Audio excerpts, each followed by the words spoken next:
अस्सलाम वालेकुम नाज़रीन, प्रोग्राम ओपिनियन में अली काजी में भलीकार ऐं यासिर अहमद हम स्टूडियो में ज्वाइन कनि था सीनियर तजियाकार अली काजी साहब। वेलकम अली साहब। Thank you Yasir. अली साहब, प्राइम मिनिस्टर साहब अॼु वरी वरजाए छॾियो त 3 महीना जेके आहिनि उहे अहम आहिनि ऐं उन्हनि गॾो गॾु ॻाल्हि कई त मुंहिंजा फ़ौजी क़यादत सां तालुकात ॾाढा जेके आहिनि उहे मिसाली आहिनि ऐं टी ॻाल्हि कई त अलाए छो त आर्मी चीफ जे तौसीअ में अञा ताईं मां नाहे सोचियो, अञा नवंबर में वक़्तु आहे। हाणे हीअ जेका ॻाल्हि अॻु में बि इमरान ख़ान साहब चई त 3 महीना हुकूमत लाइ अहम आहिनि, पर प्राइम मिनिस्टर साहब बि चई पिए, असां जहिड़े माण्हुनि बि चई पिए त हीअ 2-3 महीना अहम आहिनि। हाणे थी सघे थो त हुकूमती तर्जुमान इहा वज़ाहत कनि त इमरान ख़ान जो मतिलबु इहो न आहे त हुकूमत खे लोॾो आहे 3 महीननि में। प्राइम मिनिस्टर साहब शायदि इहो चवणु चाहिनि था त छाकाणि त महांगाई आहे, IMF आहे, हीअ आहे, त इन हिसाब सां हुकूमत लाइ चैलेंजिस आहिनि। लेकिन आउं अञा बि सम्झां थो त हुकूमत खे ई 3 महीननि में हाणे 3 महीननि में बाक़ी हिकिड़ो त महीनो हलियो वियो, अलाए छो इमरान ख़ान साहब अञा ताईं 3 महीना रखियो वेठो आहे। ऐं सम्झां थो त फेबररी जे एंड ताईं अगरि मामलात ही हली विया त पोइ मतिलबु पोइ एॾो को मसइलो न आहे, पर इमरान ख़ान साहब चवनि था त चैलेंजिस ॾुखिया आहिनि, मुश्किल आहिनि। सो जेका हू ॻाल्हि कनि पिया त मिसाली आहिनि तालुकात, ज़ाहिर मिसाली हूंदा ऐं न बि हूंदा त तव्हां चवंदो छा? इहो कोई चवंदो थोरी आहे। जी हा, अहिड़ो को तासुर बि न अचणु ॾिबो, मीडिया में चइबो थोरी आहे। असीं त चवंदा त तव्हां चओ था मिसाली आहिनि, बिल्कुलु हूंदा, पर जे न बि हूंदा त तव्हां चवंदो थोरी। ॾिसो, टी ॻाल्हि जेका आहे उहा अहम आहे। जी हा, कल्ह DG ISPR खां कंहिं पुछियो त भई छा जनरल बाजवा साहब ॿियो भेरो पंहिंजी मुलाज़मत में एक्सटेंशन वठण जो सोचीनि पिया, त हुननि चयो त अहिड़ी ॻाल्हियूं तव्हां न कयो, इहो ॻाल्हि जो ज़िक्र फ़िक्र बि न कयो। अॼु पाण त न कयूं आहे, पर हाणे प्राइम मिनिस्टर करे छॾी आहे, एग्ज़ैक्टली वज़ीर आज़म करे छॾी, त हुननि चयो त अञा जनरल बाजवा खे तौसी ॾियण जो मूं नाहे सोचियो। नवंबर में थियणी आहे, अञा परे आहे। See, what does that mean? That means that's a possibility. That means this is an option. Yeah. That's a possibility. ही इम्कान मौजूद आहे त हाणोके चीफ खे वधीक एक्सटेंशन मिली वञे। न त चया त भई न अहिड़ी का शइ आहे, अहिड़ी का शइ ऑप्शन न, चए त अञा मूं तौसी ॾियण जे बारे में नाहे सोचियो, यानी सोचे सघिजे थो। ऐं नवंबर परे आहे, लेकिन ॻाल्हि इहा आहे त चीफ जी मुक़ररी जेका हूंदी आहे उहा आख़िरी मिनट ते न थींदी आहे। उहो ज़ाहिर आहे जून जुलाई ते किथे फ़ैसिला थींदा आहिनि, अगस्त बल्कि जुलाई में ई किथे फ़ैसिलो थींदो आहे 2-3 महीना पहिरीं, छाकाणि त जेको आउट गोइंग जनरल हुजे थो, जेको उहिदो छॾे रहियो हूंदो आहे, उहो वरी फेवरल पार्टीज़ वठंदो आहे, हीअ कंदो आहे, कमांड जी चेंज थींदी आहे, सभु शयूं थींदियूं आहिनि, ब्रीफ एंड डी ब्रीफ थींदा आहिनि। सो चवनि पिया त अञा मूं नाहे सोचियो, त माना पोइ हाणे यासिर साहब पाण सभु सोचूं त इमरान ख़ान छा सोचींदो, छा तौसी मिलंदी या तौसी न मिलंदी। जी हा, अंडर डिस्कशन पाण प्राइम मिनिस्टर साहब खणी आया आहिनि। ठीकु आहे, जब कॉल आहिनि असां गॾु मोहम्मद बख्श लोराणी थाना बुलाकान मां। जी लोराणी साहब, छा चवणु चाहींदा? हा साईं, अली काज़ी साहब खां मुंहिंजो सुवाल आहे त अॼु वज़ीर आज़म इमरान ख़ान ख़ुदि उहो इतराफ़ कयो त ईंदड़ 3 महीना जेके आहिनि हुकूमत जे लाइ अहम आहिनि, ऐं काफ़ी ॾींहंनि खां असीं ॾिसूं पिया टीवीअ ते जेका इमरान ख़ान जी बॉडी लैंग्वेज ॿुधाए पई, इन मां इहो पियो महसूसु थिए त शफ़क़त ऐं हथ मुंहिंजे ख़्याल में इमरान ख़ान तां खॼी वियो आहे। ॿी ॻाल्हि त जेको अॼु बिलाल भुट्टो साहब जेका सेंट्रल एग्ज़ीक्यूटिव कमेटी जेका प्रेस कॉन्फ्रेंस हुई, उन में हू ॾाढो मुतमिन नज़र आयो थिए थो। छा पीपल्स पार्टी खे ग्रीन सिग्नल मिलियो आहे छा? ॿी ॻाल्हि साईं, तव्हां चवंदा GT रोड जे 65 सीटनि जे आवाज़ खे दॿा ॾियणु, पर साईं हिते त पूरी सिंध जी आवाज़ खे दॿे हिते सैयद गौंसली शाह, अख्तर जी काज़ी, जाम सादिक अली, अरबाब रहीम, जका जतोई, मुज़फ़र शाह, अलीमद महर खे विहारे वियो, सॼी सिंध जी आवाज़ खे दॿाए। ख़ुदि नवाज़ शरीफ़ 90 में 93 में हिकु जैली मैंडेट जे ज़रिए आयो, उन टाइम पीपल्स पार्टी जो उरूज हो। नवाज़ शरीफ़ परफेक्ट जेको मैंडेट सां आयो उहो 2013 में आयो। उन खां अॻु में त पीपल्स पार्टी जो मैंडेट हो पूरे पाकिस्तान में, त जैसी करनी वैसी भरनी, थी सघे तो ईंदड़ इलेक्शन में नवाज़ शरीफ़ सां ईअं न थी वियो। ठीकु आहे साईं। सही। हाणे लोराणी साहब, जेका तव्हां ॻाल्हि कई त शुरू में त इमरान ख़ान साहब चए थो 3 महीना अहम आहिनि, अहम सां संदसि मुराद कुझु बि हुजे, पर असां जहिड़ा माण्हू अॼु बि सम्झनि था त ही अञा ॾुखिया आहिनि, जी हा, हुकूमत लोडनि में रहंदी अञा 2 महीना। ॿिए कहिड़े हिसाब सां गवर्नमेंट जे लाइ उहे 3 महीना अहम न हूंदा आहिनि, चाहे महांगाई हुजे छा बि हुजे। लेकिन इमरान ख़ान साहब खे केरु मुंहिंजे ख़्याल में हाणे सलाहकार सलाह ॾींदो, तव्हां पाण छो पिया ॿुधायो त असांजी हुकूमत खे लोड आहिनि, पोइ ही वज़ाहतियूं अचणु शुरू थींदियूं त ॾिसजो वज़ाहत कंदो फवाद चौधरी अॼु त सुभाणे, त हुनजी मुराद इहा हुई त चैलेंजिस आहिनि, हुकूमत खे वञण जो ख़तरो न आहे। अच्छा, हीअ जेको तव्हां हिकिड़ी ॻाल्हि कई लोहाणी साहिबु, तव्हांजी मर्ज़ी आहे, बाक़ी हाणे GT रोड जी आवाज़ खे दॿाइणु ऐं सिंध जी आवाज़ खे दॿाइण में तव्हांखे अगरि को फ़र्क़ु महसूसु नथो थिए त बठयो। ऐं ॾिसो, जॾहिं आऊं ॻाल्हि कंदो आहियां त मक़सदु इहो न आहे त सही छा आहे ग़लति छा आहे। जी हा, उहा फ़िलहालु हा, हिन में को सही ऐं ग़लति जो सुवाल न आहे, हिकिड़ो तजियो कयूं पिया, उन में ज़ाहिर आहे GT रोड खे दॿाइणु, ऐं ईअं न आहे त माज़ी में न दॿायो वियो आहे, सिंध खे बि दॿायो वियो, लेकिन ख़ुदि मुशर्रफ दौर में जेको GT रोड खे पावर खां ॿाहिरि रखियो वियो, जी हा, प्रेसिडेंट त मौजूदु आहे। यानी तव्हां ॾिसो त मुशर्रफ साहब जे सॼे दौर में मुशर्रफ साहब जो तालुक़ु भले इस्टाब्लिशमेंट जो चीफ हो, लेकिन संदसि पंहिंजो तालुक़ु त कराची सां हो। पोइ ज़फ़रुल्लाह जमाली साहब खे प्राइम मिनिस्टर खणी आया, उनजो तालुक़ु बलूचिस्तान सां हो। उनखां पोइ ब्रीफ पीरियड लाइ 2 या 3 महीने लाइ चौधरी शुजात थियो प्राइम मिनिस्टर, जहिड़ो थियो तहिड़ो न थियो। उनखां पोइ शौकत अज़ीज़ साहब अची वियो, उहो बि उनजो तालुक़ु बि कराची सां हो। सो GT रोड खे टेक्निकली त पावर खां ॿाहिरि रखियो वियो हो 8-9 साल, तॾहिं उन महिल बि ऐं चवंदोसि त हीअ हाणे ॾुखियो आहे त हाणे वधीक GT रोड खे पावर खां ॿाहिरि रखियो वञे। उन पाण हुया न वरी उन वक़्तु न, मुशर्रफ साहब हो न, पाण त फेस ॾिसूं न, जेको हेड फेस हो, चीफ ऑफ आर्मी स्टाफ बि हुया मुशर्रफ। हा, उहे चवां पियो। सो ॻाल्हि चवण जो मक़सदु इहो आहे त हाणे तव्हां चओ, हाणे में तव्हां सही ऐं ग़लति कढी आया आहियो, त उन ते आउं बहस नथो करे, उहो सही आहे, हर कंहिंजो पंहिंजो सही हुजे थो, पंहिंजो ग़लति हुजे थो। सिंध सां त सदाईं थींदो रहियो आहे, ऐं सिंध कॾहिं को अहिड़ो रिएक्शन बि सवाइ MRD जी मूवमेंट जे पाण खे कोई अहिड़ो रिएक्शन त नज़र न आयो आहे। लेकिन बहरहाल हाणे 15 सालनि खां सिंध में जेको आहे पीपल्स पार्टी आहे पावर में।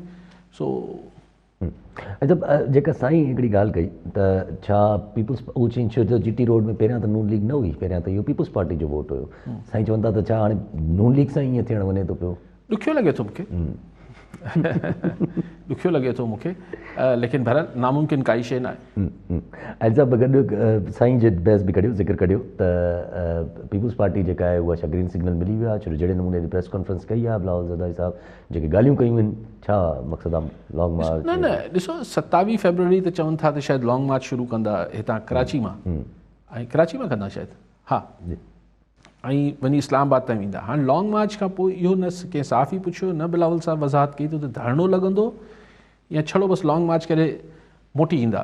बहरहाल आउं सम्झां थो त हिन जो को ग्रीन सिग्नल आहे न आहे, इहो इन ते पोइ बहस कयूं था, पर पाण हुनजो सिधो हिकिड़ो सियासी अगरि तजियो कयूं त बिलावल साहब चाहींदो त हू हिकिड़ी PDM जेको 23 मार्च ते ऐलान कयल आहे पंहिंजो लॉन्ग मार्च, हुन खां अॻु पीपल्स पार्टी पंहिंजे मुंहुं हिकिड़ी मज़बूत अपोज़िशन अकेले सर पंहिंजे पाण खे शो करे ऐं शो ऑफ पावर करे, ऐं जॾहिं कराची मां सॼो ज़ाहिर हितां हुनजी पार्टिसिपेशन अगरि सिंध मां वॾी पैमाने ते थींदी, त हाणे कंहिंजे निराड़ ते लिखियलु कोन्हे त सिंध जो आहे, पंजाब जो आहे, अगरि टोपियूं वोपियूं बि अॼुकल्ह हर हंधि पाइनि था माण्हू, त हू सॼो जेको हितां सॼो पंजाब लताड़बो वेंदो, हू जेको कारवान वेंदो, हू जेको लॉन्ग मार्च हूंदो, त हुन में अगरि सिंध मां सवाया माण्हू पीपल्स पार्टी कढण में कामयाबु थी, ऐं गाॾियूं ऐं हू जेको बि हूंदो, त हू ज़ाहिर रहीम यार ख़ान खां वठी वेंदे सॼो GT रोड लताड़े ऐं वञी इस्लामाबाद पहुचंदा, त ख़ुदि ही शो ऑफ पावर बि आहे न।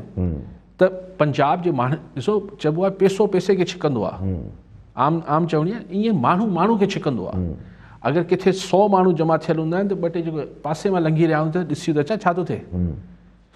सो ईअं ई पॉलिटिकली बि अगरि तव्हां शो ऑफ स्ट्रेंथ कयो था, त माण्हू चवंदा अड़े न, ही त यार इंट्रस्ट रखंदा, वापसि माण्हू दिलचस्पी वठणु शुरू कंदा त न, हिन दौर में हाणे कुझु दम अची वियो आहे, त हिन ते सां थोरो वेझो थिजे। सो हिन जो पॉलिटिकल रीज़न त आउं सम्झां थो इहो ई आहे, ज़ाहिर आहे अगरि लॉन्ग मार्च करे वापसि अची विया त उहो डेडलॉक त क्रिएट न थींदो। जी हा, हाणे तव्हां कॉलर इन ते अचूं था ॿिए पासे। अली मोहम्मद ख़ासकरी ठटो मां, जी ख़ासकरी साहब छा चवणु चाहींदा? जी ख़ासकरी साहब आवाज़ अचे थो?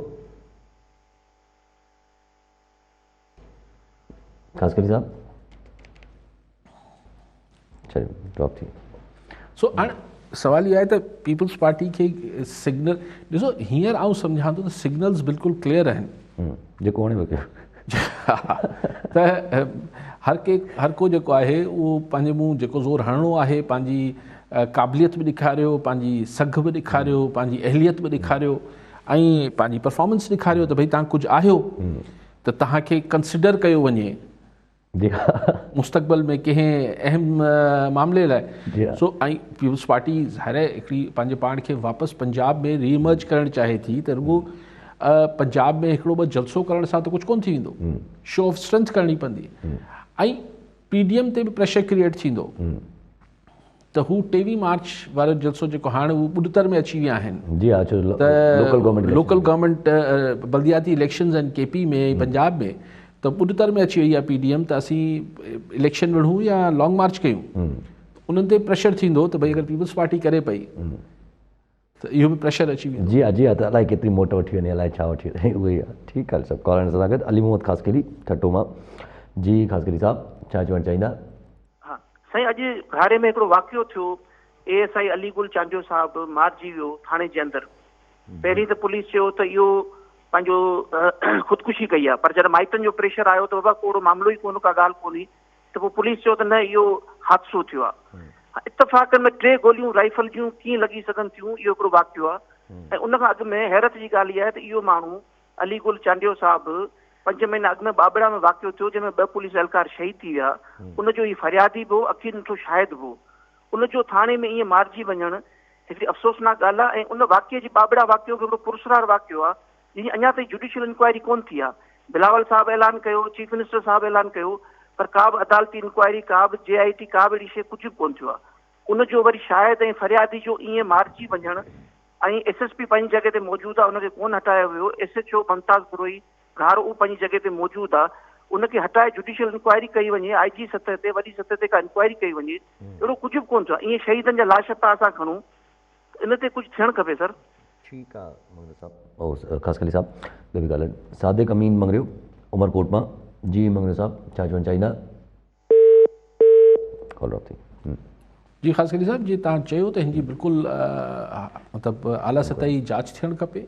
इहो अजीब ॻाल्हि आहे, जीअं ॿुधायो पियो वञे त 3 गोलियूं, हाणे कीअं माण्हू खे आपघात में 3 गोलियूं कीअं हणंदो, राइफल जूं, नॉनसेंस ॻाल्हि आहे। ऐं पुलिस अगरि थाणे जे अंदरि ई ऐं जेको हुनजो पस मंज़र आहे त हू फरियादी हो हुन केस में बि, त बिल्कुलु हिन ॻाल्हि जो मुतकाज़ी आहे, हिन ॻाल्हि जो घुरिजाऊ आहे त हिनजी बिल्कुलु इंडिपेंडेंट इंक्वायरी थियणु खपे ऐं पटे भाई वारो हिसाब न थियणु खपे। अगरि SSP उहो ई मौजूदु आहे, उहो ब्रोही जेको चवनि पिया SHO उहो ई मौजूदु आहे, त ज़ाहिर आहे पोइ त ही इन्फ्लुएंस थींदी जांच।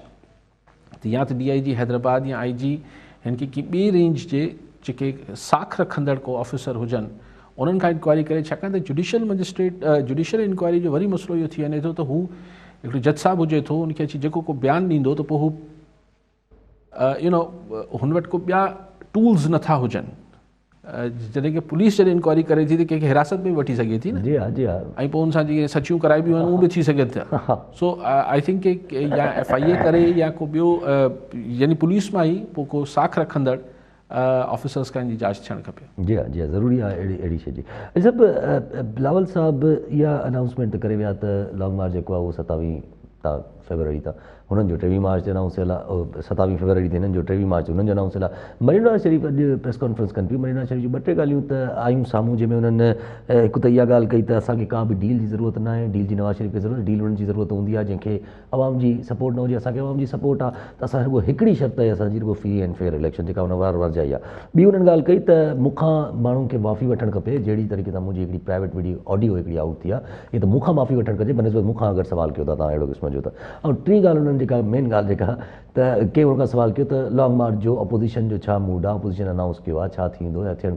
मरीना शरीफ़ साहिब जो चवणो त होना चाहिए, माना हुननि जो जेको जुमिलो हुयो उहो चाहिए सां हेड पोइ करे, त मूंखे इहा ॻाल्हि सम्झ में अचे चाहिए जो मक़सदु जेको मोहतरमा फरमाइनि पियूं त डील न आहे थी, असां त सिर्फ़ु फ्री एंड फेयर इलेक्शन चाहियूं था, त मरीम साहिबा खे इहो सम्झणु खपे त इहो बि त डील जे ज़रिए ई थी सघे थो न।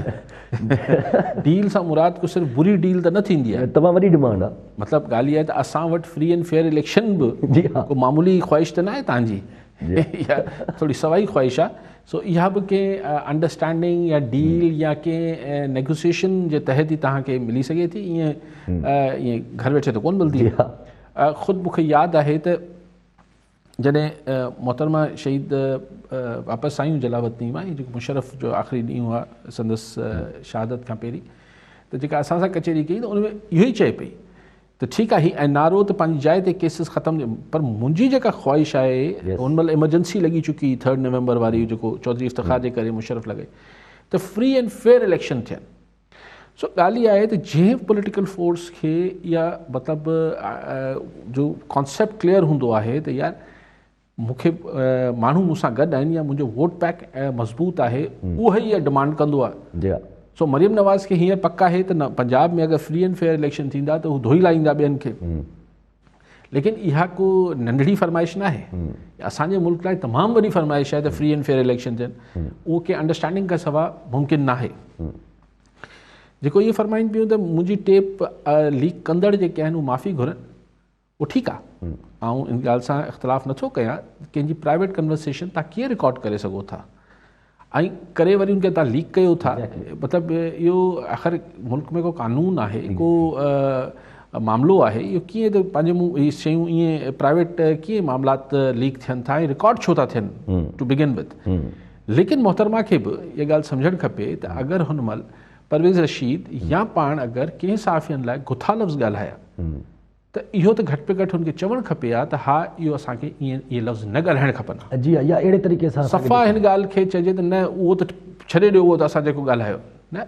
आउं सम्झां थो त हाणे छाकाणि आउं हुन ॻाल्हि खे कंहिंजी प्राइवेट गुफ़्तगू खे आउट करण जो हक़ न आहे कंहिं ॿिए खे, लेकिन छाकाणि त आउट थी वई आहे त तव्हां मतिलबु हू ग़लति आहे त जेको ख़ुदि हिननि ॿोली ॻाल्हाई उहो बि त को सही कोन हुई न. त उनजे लाइ अगरि एतिरो बि चवणु घुरिजे हा मरियम नवाज़ खे, माज़रत करणु खपे हा, पर जे माज़रत जो लफ़्ज़ थोरो ॾुखियो थो लॻे असांजे सियासतदाननि खे, त घटि में घटि इहो चवणु खपे हा त हा इहे नाज़ेब अल्फाज़ असांखे इस्तेमालु न करणु खपनि. इहो मुंहिंजे ख़्याल आहे ज़रूरी हो. ठीकु आहे. कॉलर सां गॾु जावेद मंगरियो कराची मां. जी मंगरियो साहब, छा चवणु चाहींदा? ॿ ॻाल्हियूं करणु चाहींदुमि. हिकिड़ो त जेका असां शॉर्टेज आहे भाण जी, गैस जी शॉर्टेज आहे, पेट्रोलियम जी शॉर्टेज आहे, त ॾिसो पूरी दुनिया जेको आहे हिन वक़्तु अल्टरनेट रिसोर्सिस तरफ़ वञे पई. असां वटि जेको आहे ॾिसो उन ते असां इंसिस्ट कयूं था त बाबा असांखे गैस बि खपे, उअं ई जेको असां घर में वेठा हुजूं साफ़ सुथरी गैस खपे ऐं पेट्रोल बि उहो ई खपे. ॾिसो अल्टरनेट जेके रिसोर्सिस आहिनि अल्टीमेटली ॾिसो ऑर्गेनिक भाण आहे, जेकॾहिं मोनोपोली आहे, सिंध हुकूमत जेको आहे कुझु अरबे रुपया पंहिंजे MNAs MP वग़ैरह खे ॾियणु चाहे थी त ठीकु आहे, उन जी मर्ज़ी आहे. उहा काई छा त काई बि इंक्वायरी नथी थिए, कोई ॿुधण वारो कान्हे, कुझु ज़ारी ॻाल्हि आहे. इन में हिकिड़ी शइ वाज़े आहे त इहा हुकूमती सतह ते करप्शन जेको आहे थिए पई त जंहिंजो, पर बहरहाल ऑर्गेनिक भाण आहे ॾिसो असांखे उन तरफ़ वञणु खपे. इन में हर मुल्क में यूनिवर्सिटियूं तमामु अहम किरदारु अदा कंदियूं आहिनि. असां ॾिसो यूनिवर्सिटी अॼु 50 लाख जी करप्शन पकड़ी वई, कॾहिं 2 करोड़ जेको आहे को खाई थो वञे, कॾहिं वरी बंगुलनि जी नुमाइश था कनि प्रोफेसर वेही करे त असां 20 स्किल जा आहियूं, त बंगला ॾिसो था केॾा शानदार. इहा असां वटि ॾिसो हाणे जेको मयार आहे जेको आहे यूनिवर्सिटी में जेको प्रोफेसर इहो आहे त कंहिं वटि परेडो आहे, कंहिं वटि जेको आहे वॾी गाॾी आहे, कंहिं वटि बंगला आहिनि, कंहिंजो केतिरो जेको आहे ब्यूरोक्रेट्स में वधीक इन्फ्लुएंस आहे, इहो असां वटि मयार रहियो आहे. त घटि में घटि ॾिसो पूरे ॿियो हिकिड़ो नई जेका पोयनि 15-20 सालनि में त मोस्टली ॾिसो वुमेन खे जेको आहे MPhil बि मिले थी, उन्हनि खे PhD को तरीक़ेकार हुजे, वुमेन खे आख़िर कहिड़े हिसाब सां वधीक सीट्स मिलंदी. 80% ॾिसो जेके डॉक्टरेट कनि थियूं उहे वुमेन थियूं कनि. का रिसर्च ॾिसो का शाया थिए, का असांजे का कम जी का शइ अचे ॿाहिरि जेको आहे त का मतिलबु का ॿी ॻाल्हि करंट सिचुएशन ते त जेका मां सोचां पियो त जेको पोयनि हफ़्ते ॾेढ खां त महांगाई ॾिसो तमामु घणी थी वई आहे. मां पाण जेको आहे न मां सफ़र कयां थो त पंहिंजो जेको खीर बि बंदि कयो आहे त ॿारनि जो खीर मथां न मां वठी अचूं, चाहे 5, 6, 8, 20, 25 हज़ार जो खीर थो अचे, पर कोई बि ॾिसो हलण लाइ तयारु कान्हे त सुभाणे को जेका कंहिं चौक ते हली को धरणो ॾिजे. छाकाणि असां वटि उहा रिवायत कॾहिं आहे ई न त अवाम जे लाइ को कमु कजे, अवाम ॿाहिरि निकिरे जेको आहे त उहो जेको आहे महांगाई जे ख़िलाफ़ु जेको आहे मुज़ाहिरो करे. ॾिसो उहो ठीकु आहे साईं. ॿियो बि कॉलर गुल बलोच हैदराबाद मां. जी बलोच साहब, छा चवणु चाहींदा? साईं मुंहिंजो सुवालु इहो आहे त खंडु, भाण, अटो ऐं लिंक रोड ठाहिण ऐं कैनालनि जे अंदरि मौजूदु पाणी जी विर्छ 18वीं तरमीम खां पोइ वफ़ाक़ जो कमु आहे या इहो सूबनि जो कमु आहे? महिरबानी. तव्हां जेका मरियम नवाज़ साहिबा जी टी ॻाल्हि कहिड़ी कई ॿ ॻाल्हियूं चयूं त जॾहिं लॉन्ग मार्च हिननि जी ॻाल्हियूं कयूं हा त करना चाहिए एक्चुअली मरियम नवाज़ सोचींदी हूंदी त PDM में त मुंहिंजो हले पुॼे कोन थी पर हू पंहिंजी ख़्वाहिश ज़रूरु ज़ाहिर कई त इहो होना चाहिए लेकिन PDM कंफ्यूज़ आहे बल्दियाती इलेक्शन जे हवाले सां त हू अगरि लॉन्ग मार्च में फासी पिया त पोइ बल्दियाती इलेक्शन केरु लड़ंदो। मंगरू साहब जेके ऑल्टरनेट बिल्कुलु सही ऑल्टरनेट एनर्जी जी बि कोशिशि थियणु खपे ऑल्टरनेट हर शइ जो मुतबादिल थियणु खपे लेकिन मूं अॼु अख़बार में ख़बर पढ़ी ऐं खिलियसि पे त फेडरल गवर्नमेंट कोऑर्डिनेशन कमेटी जेका हा उन इहो फ़ैसिलो कयो आहे त चाइना मां 50,000 टन जेको आहे उहो यूरिया फर्टिलाइज़र जेको आहे उहो इम्पोर्ट कंदी असां वटि ईंदो 50,000 टन। वरी उन ई ख़बर में हेठि लिखियलु आहे त असांजी जेको लोकल ही मुख़्तलिफ़ यूरिया ठाहींदड़ जेके फैक्ट्रियूं आहिनि इहे रोज़ाना योमिया यानी डेली ही 20,000 टन रोज़ ठाहीनि थियूं त मां हैरत में हुउसि त हीउ जेको चाइना मां 50,000 टन ईंदो इहो अलाए ईंदो बि कॾहिं लेकिन जॾहिं बि ईंदो त 2.5 ॾींहंनि में ख़तमु थी वेंदो। अगरि असां वटि डेली जी कंज़म्पशन 20,000 आहे यानी प्रोडक्शन 20,000 आहे त 19 कंज़्यूम थींदो हूंदो न त हिन सां छा मतिलबु इन मां हीउ जेको क्राइसिस बहाइण जो या यूरिया जो क्रिएट थियल आहे इन सां फेडरल गवर्नमेंट या हीअ बॉडीज़ छा फ़ैसिला कनि थियूं इहो कॾहिं कॾहिं सम्झ खां ॿाहिरि हुजे। बिल्कुलु मंगरू साहिबु ऑल्टरनेट थियणु खपनि माण्हुनि खे पंहिंजा मुतबादिल ॾिसणु खपनि माण्हुनि खे कहिड़ी शइ ते मुज़ाहिरो करणु खपे न करणु खपे। मुंहिंजे ख़्याल आहे त जीअं तव्हां ॻाल्हि कई खीर महांगो आहे गैस नथी मिले हीअ सभु शयूं नाराज़ त सभु माण्हू आहिनि केर बि हिन में ख़ुशि नथो थी सघे केर बि डिफेंस जे बंगलनि में जिन्हनि खे को महांगाई जो एतिरो मसइलो कोन्हे पर उहो अगरि पंहिंजे घर में काठियूं कनि पिया गैस नथी अचे त ज़ाहिर आहे हू को पैसनि जे लाइ परेशान न आहिनि हू गैस लाइ अच्छा कल्ह मूंखे कंहिं ॿुधायो त गैस सिलेंडर हिकिड़ा जाली अची विया आहिनि मार्केट में उहो फाटी था पनि त माण्हू डिॼे थो हीअ फ्लैट्स में हिते हुते इहे इस्तेमालु कंदे फ्लैट छा किथे बि फाटो त बम आहे जहिड़ो कर सो इहो हिकिड़ो तकलीफ़दा शइ आहे उहो उनजे लाइ को निगरानी थो करे। सो हाणे वारी ॻाल्हि त हाणे उनजे माण्हू जॾहिं ख़ुदि निकिरंदा मंगरू साहिबु त निकिरंदा कॾहिं बि मतिलबु अक्सर थियो आहे मिसाल अल तहरीर चौक ते जेके माण्हू इजिप्ट में गॾु थिया त हुनजो को फेस त कोन हो लीडर कोई हो कोई बि न हो। सो अरब स्प्रिंग जे अक्सर जॻहियुनि ते लीडरलेस हिकिड़ी शइ थींदी आहे त जेको पाण मुरादो माण्हू पर आउं हैरान थियां थो भाण जेको आहे उन ते लखे माण्हू हींअर परेशान आहिनि पर पाण खे लखे त छॾियो त मतिलबु समय में माण्हू नज़र नथा अचनि त किथे को रिएक्शन जो शो थींदो हुजे। जेको बलोच साहिबु तव्हां कॉलर हिन ते अचूं था पिया सादिक अमीन मंगरियो उमरकोट मां जी मंगरियो साहिबु छा चवणु चाहींदा? वालेकुम सलाम सर साईं सां सवाल 4 जनवरी ते सफ़ाई जेका सिखर में उन्हनि सदर छा इहा ॻाल्हि कई त अचण वारा 3 महीना तमामु अहम आहिनि जे हवाले सां मफ़ाद में कोई हुकूमत बि कई सघे थी अॼु उहा सॼी ॻाल्हि इमरान ख़ान बि कई आहे त उन हवा में साईं तव्हांजो आवाज़ु कटिजे थो कुझु ॻाल्हि सम्झ में आई पर पोइ हाणे बकाया वठी कॉलर वठी वठूं ॿिया बि आहिनि माशूक अली चांडियो बदीन मां जी चांडियो साहिबु छा चवणु चाहींदा? अस्सलाम वालेकुम। वालेकुम सलाम। असां इहो सवाल अली काली साहिब जे अॻियां रखनि त हीउ जेको हींअर घारे में क़तल थियो आहे हिकिड़े क़िस्म जो पुरअसरार नमूने असीं त हिनखे क़तल ई चवंदासीं पुलिस खणी हिनखे कहिड़ो बि रुख ॾे त इहो जेको रवाज़ आहे सो अपर सिंध जो रवाज़ सिंध में नाज़िल थी वियो आहे छा IG सिंध जी ज़िम्मेवारी नथी थिए त अहिड़ियुनि शयुनि खे कंट्रोल करे रोके छा ईअं का सवाल ते अली काली साहिब कुझु तवजो ॾियो महिरबानी। ठीकु आहे चांडियो साहिबु। जेको बलोच साहिबु ॻाल्हि कई त रोड ठाराइण गिटियूं ठाराइण ऐं खाटियूं कराइण ज़ाहिर आहे हा ॾिसो हाणे हिन में जेको लोकल मैनेजमेंट आहे उहा सभु 8वीं तरमीम खां पोइ प्रोविंशियल सब्जेक्ट आहे इहो फेडरल सब्जेक्ट न आहे वफ़ाक़ी हुकूमत जो कमु न आहे लेकिन अगरि मथां पाणी न अचे त पोइ इरसा हिकिड़ी बॉडी ठहियलु आहे ऐं पोइ उन्हनि खे हिकिड़ो मतिलबु फेडरल हुकूमत जो हिकिड़ो रोल ठहे थो त ॾिसे त कंहिं सूबे सां ज़्यादती त न पई थिए, पर अगरि पाणी सूबे में अची वियो आहे उनजी मुंसिफ़ाणी विर्छ न पई थिए त ज़ाहिर सूबे जो मामिलो आहे। अटो मौजूदु आहे पर अगरि को ज़ख़ीरा अंदोज़ी करे पियो ज़ाहिर सूबाई हुकूमत जो मसइलो आहे। खाटी न पई थिए, रोड ठाहिण ज़ाहिर, अलाए छो भरोसा मूंखां पुछो, इहे सभु ज़ाहिर सूबाई हुकूमत जा कम आहिनि। इन में अक्सर कम त अरिड़हीं तरमीम खां पहिरीं बि सूबाई हुकूमत जा हुआ।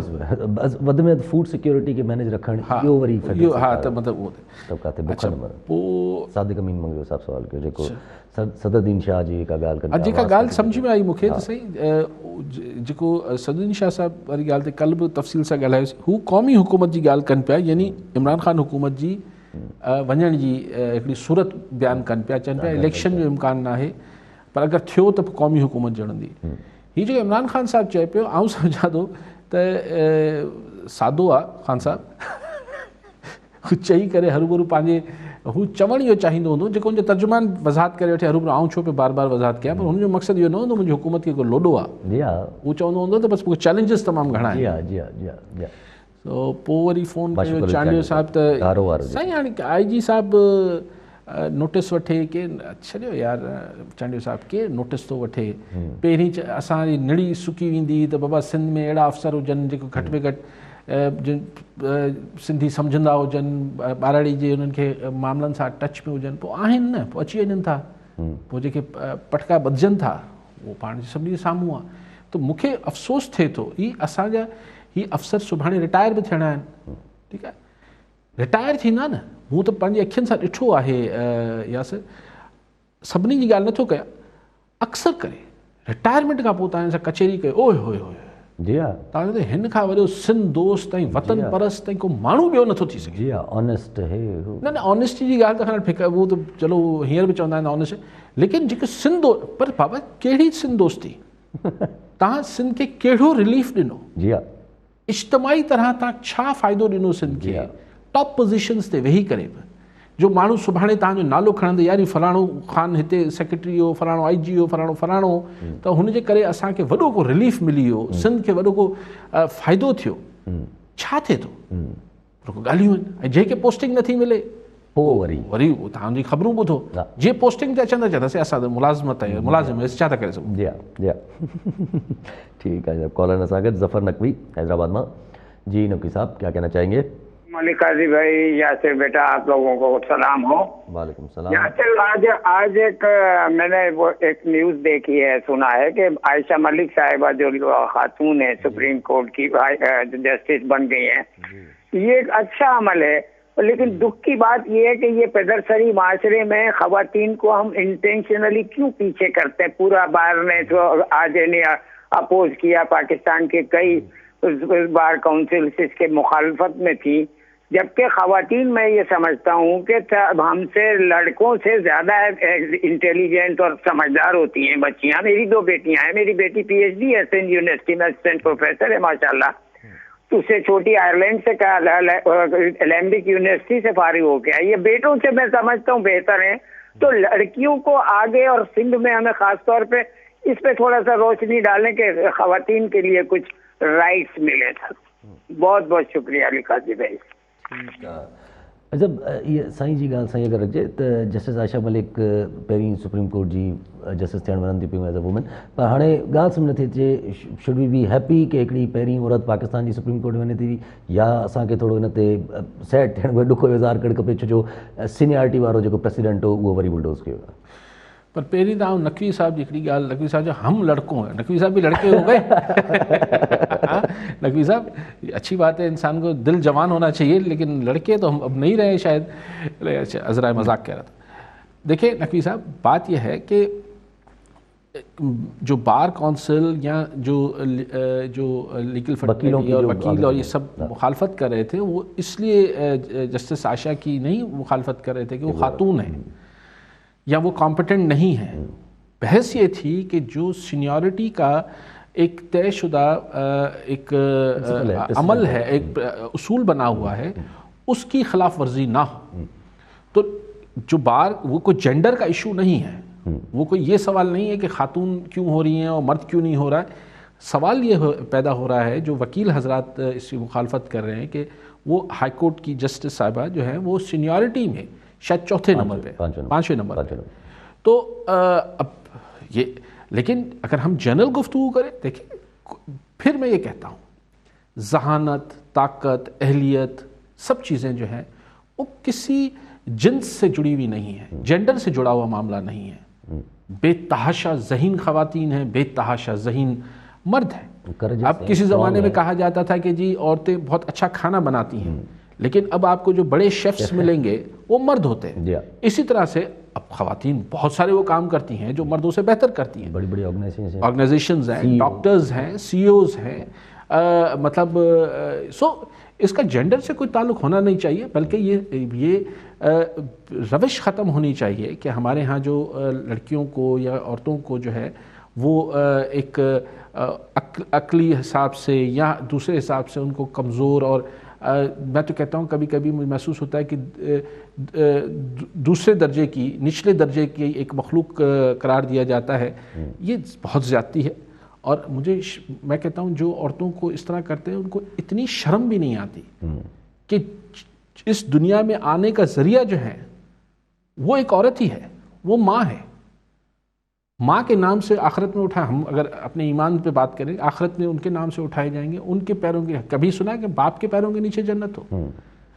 ماں کے پیروں کے نیچے جنت ہے. لیکن ہم اپنی ماں کے لیے تو بہت احترام اور محبت کی بات کرتے ہیں، لیکن وہ جو بچی ہے جو کل ماں بنے گی، یا وہ جو بیوی ہے ان کی جو اس کے بچوں کی ماں ہے، اس کی تضحیق کرنے میں اور اس کو تشدد کرنے میں ذہنی یا جسمانی ہم دیر نہیں کرتے. اپنی ماں نہیں، میری ماں ہے. او بھائی وہ جو تمہاری بیوی ہے وہ بھی تو تمہارے بچوں کی ماں ہے نا. تو یہ رویہ درست ہونا چاہیے. اس پہ کیا کہہ سکتا ہوں. ٹھیک ہے سب اॻिते हलूं था पिया. अॼु कल्ह जेका रिपोर्ट आई, स्क्रूटनी रिपोर्ट आई PTI जी फॉरेन फंडिंग में, उन खां पोइ हाणे वरी थोरा रिपल इफेक्ट हुन जा नज़र अचणु शुरू थिया आहिनि. हिकिड़ो नालो अचे थो मुमताज़ अहमद मलिक, जेको चयो वञे थो कोई प्राइवेट बिज़नेसमैन आहे, प्राइम मिनिस्टर साहब जे क़रीब बि आहे. उनजो बिज़नेस जेको आहे उहो सिक्योरिटी प्रोवाइड करणु आहे, उहो बि अमेरिकन खे जेके सिक्योरिटी फर्म्स हूंदियूं आहिनि.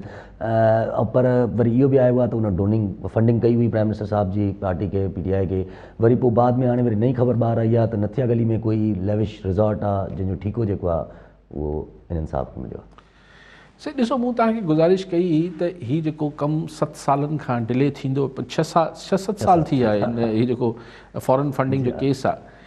पर हाणे जॾहिं हू रिपोर्ट अञा ऑफिशियली बि पूरी न आई आहे, हीउ इन मां कई हिसा अञा ॿाहिरि ईंदा. हीउ वॾो पंडोरो बॉक्स आहे ऐं इहो PTI लाइ हिकिड़ो ॾचो आहे. हीउ ख़ान साहब हरू भरू हुनखे लवाए न रहियो.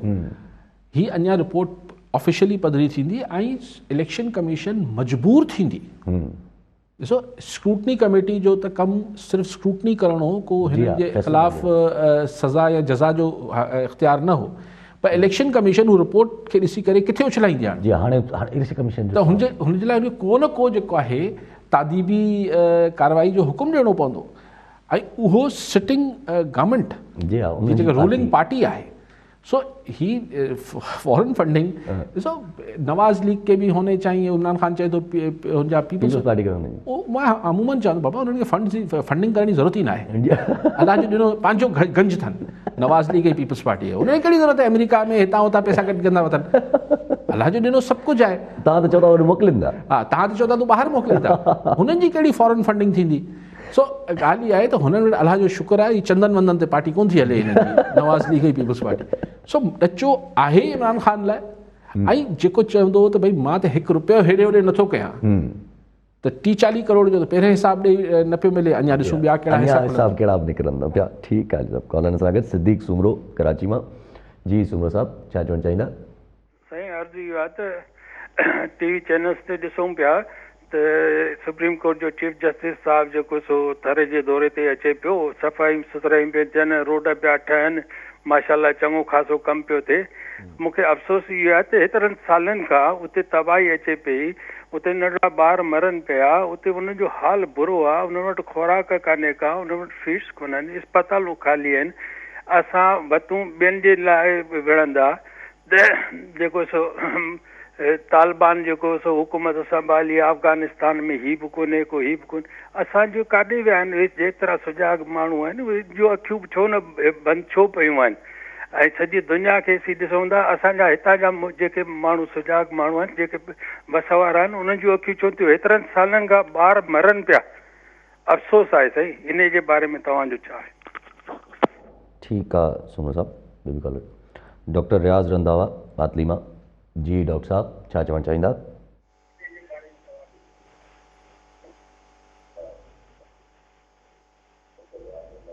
आवाज़ अचे थो डॉक्टर साहब? अस्सलाम वालेकुम अली साहब, यासिर साहब। वालेकुम सलाम। साईं सवाल आहे त 2 ॾींहं थिया आहिनि, साईं सदरुद्दीन शाह चयो त हीअ 2 महीना तमामु जेको आहे सो ख़ासि आहिनि, हिन में चेंजिस वग़ैरह, छो त साईं जो ख़ानदान जेको आहे सो तमामु का ॻाल्हि ईअं खामखा न कंदा आहिनि, का न का ॻाल्हि आहे।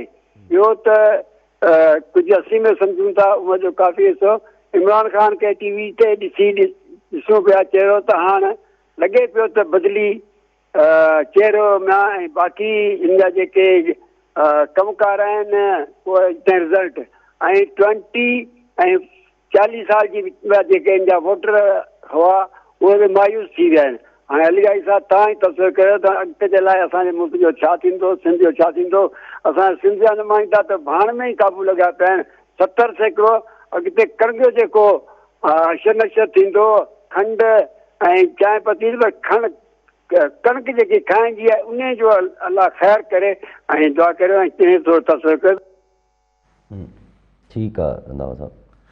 अॻु में जेको सुमरो साहब फ़ोन कयो, सही मुंहिंजी त ख़्वाहिश आहे त अगरि असांजा ही चीफ जस्टिस साहिबान अगरि इहे थोरो टाइम कढी हर हफ़्तो 15 ॾींहंनि खां पोइ कॾहिं थर हलिया वञनि, हा काछे में हलिया वञनि, ऐं सिंध जी ॻाल्हि कयां पियो, ॿियनि मुल्कनि में वञनि ऐं कॾहिं अछड़े थर ॾे हलिया वञनि उते, या जेके असांजे शहरनि में हलिया वञनि त शायदि हुते बि कुझु रंग रोगन थियणु शुरू थिए, को DHO मटिजणु शुरू थी वञनि, कुझु थियणु शुरू थी वञे, हॉस्पिटल्स बहितर थियणु शुरू थी वञनि। ॾिसो न इन जो मतिलबु छा आहे, मतिलबु इहो आहे त चेक न आहे, मतिलबु गवर्नमेंट खे बि पाण कमु न करे, गवर्नमेंट वटि चेक न हो, लोकल एडमिनिस्ट्रेशन वटि चेक न हो, हुन खां सिंध हुकूमत जेका उन्हनि जी चूंडियल आहे थर जे माण्हुनि जी या सॼे सिंध जी, उन जो को प्रेशर न हो, त जॾहिं चीफ जस्टिस अची चयो त हुन चयो त चलो ठीकु आहे हाणे करे था वठूं। सो थर जो ज़ुल्म सॼी सिंध में ज़ुल्म, हाणे त हिकिड़े ज़माने में असीं रुगो थर जी ॻाल्हि कंदा हुआसीं त न पुछ हाल अलाए छा हिकिड़ो हो न थर जो त रोई पवंदे, हाणे त न पुछ सॼी सिंध जो हाल रोई पवंदे, पीअण जो पाणी कोन्हे, भाण न आहे, अलिफ न आहे, बे न आहे, एजुकेशन जो कमु लथो पियो आहे, यू नेम इट। सो मतिलबु हाणे छा को ईंदो, ऐं चीफ जस्टिस साहिबु हाणे ईंदो पोइ हिकिड़ो 2 ॾींहं खां हिकिड़े ॾींहं खां पोइ वरी हलियो, वरी भला करे केरु आयो न आयो, पोइ छा असां वटि ख़ुदि असांजी ज़ाती ज़िम्मेवारी न आहे त असीं इन शयुनि खे पाणे ठीकु कयूं? जी हा, गवर्नमेंट चीफ जस्टिस साहिबु ईंदो त पोइ सफ़ाई थींदी आहे, कमाल आहे, कमाल आहे। ठीकु आहे सभु कॉलर सां गॾु, पोइ वरी रंधावा साहिब जी ॻाल्हि ते आमिर अली कराची मां। जी आमिर साहब छा चवणु चाहींदा? जी 27 फरवरी खां बिलावल भुट्टो साहब जिन सेड दैट लॉन्ग मार्च इस्लामाबाद जी तरफ़ रवाना थींदा, त PDM वारा त ऑलरेडी इन जो अनाउंसमेंट करे चुका आहिनि, त पोइ 2 वॾियूं सियासी फोर्सिस जो at the same time when they are not in a unity with each other, त पोइ इन सां छा रियली आई के गवर्नमेंट जेका फेडरल सेंटर में आहे उनखे कोई लॉस पहुचंदो, या हिननि 2 वॾियुनि जमायतुनि जे दरमियान जेका इन बिटवीन फाइटिंग आहे उन जे करे federal government will be in favour, या उन सां ई सेबोटॉज थी वेंदो सॼो प्रोसेस जो? त आई सेंस और आई डाउट 2 जमायतुनि जो जॾहिं पाण में एग्रीमेंट न आहे त इहो सक्सेस जे बजाए अनसक्सेसफुल थी वेंदो सॼो effort. Is there any likelihood about that? Thank you very much. ठीकु आहे आमिर साहब। तकड़ में टाइम घणो आहे? टाइम आहे असां 2 मिंट आहिनि। अच्छा, डॉक्टर रंधावा साहब त जेकी ॻाल्हि कयूं त कल्ह खां वठी पिया ॻाल्हायूं, ऐं डॉक्टर साहब चयो त हाणे छा थींदो साईं, अलाह बहितर कंदो, पाण दुआ कयूं था। हा सभु चयूं था, आउं 2 महीना चवां पियो, छाकाणि हिकिड़ो महीनो गुज़री चुको आहे, मूं डिसंबर खां चवणु शुरू कयो, हाणे साईं सदरुद्दीन शाह साहिब बि चए पियो, ख़ुदि इमरान ख़ान साहिब बि चए पियो। सो ॾिसी वठूं था, इहे 2 महीना मुंहिंजे हिसाब में ॻरा आहिनि सरकार लाइ, ॾिसो गुज़री वञनि। आमिर साहब जेको ॻाल्हि करे पियो, ॾिसो आमिर साहब पॉइंटर्स जेको ॻाल्हि पाण खे सम्झणी आहे ते गौर करणु खपे त ॿिन्ही जा इंटेंशन छा आहिनि। पीपल्स पार्टी चाहे 27 ते करे चाहे हू 23 मार्च ते कनि, ॿिन्ही जा इंटेंशन छा आहिनि? Do they want to dislodge the government? No. अच्छा चलो तव्हां नो करे छॾियो त बसि पोइ गुंजाइश न आहे मूं वटि ॻाल्हाइण जी। नो बट लेट्स गॾु हुजनि हा त ऑब्वियसली इहो ई मोटिव हुजे न, अगरि मोटिव सेम हुजे हा त ठीकु आहे न। हींअर मक़सदु इहो आहे त जेका ज़ाहिर आहे ॿ अलॻि फोर्सिस आहिनि इन फाइट न, they are in competition with each other and Punjab is the battle ground. Punjab में ॿई धुरियूं पंहिंजी हिकिड़ी पीपल्स पार्टी कोशिश बि करे पंजाब में, हू उनखे डिफेंड कंदा। त ॻाल्हि इहा आहे त नियत छा आहे? छा इमरान सरकार खे हटाइण वञनि था या पंहिंजो शो ऑफ स्ट्रेंथ करणु वञनि पिया, शो ऑफ पावर करणु वञनि पिया, पंहिंजे पाण खे पॉलिटिकली वधीक मोबिलाइज़ करणु वञनि पिया? लेकिन आख़िर में तकड़ में इहो चवां त बहरहाल जॾहिं बि अहिड़ी पॉलिटिकल एक्टिविटीज़ थींदियूं आहिनि त इस्लामाबाद असांजो ॾाढो नाज़ुक नफ़ीस शहर आहे, पाकिस्तान जो सभिनी खां सेंसिटिव ऐं नाज़ुक नफ़ीस शहर आहे। ऐं GT रोड मां वञिबो त विच में पिंडी बि अचे थो। सो इस्लामाबाद नाज़ुक नफ़ीस शहर आहे। अगरि हिकिड़ो वञी रेलो लॻंदो 27 फरवरी खां निकितल, उहो वरी 3 ॾींहंनि 4 ॾींहंनि में 1 मार्च या 1 वीक ऑफ मार्च वञी रेलो लॻंदो, क्रैक्स पैदा थींदा। वरी 23 मार्च ते वञी ॿियो रेलो लॻंदो, क्रैक्स पैदा थींदा। नाज़ुक आहे शहर, त इन करे हू मुतहमल न थींदो आहे अहिड़ी हरकतनि जो, अहिड़ी एक्टिविटीज़ लाइ। ठीकु आहे, वॾी महिरबानी साहब।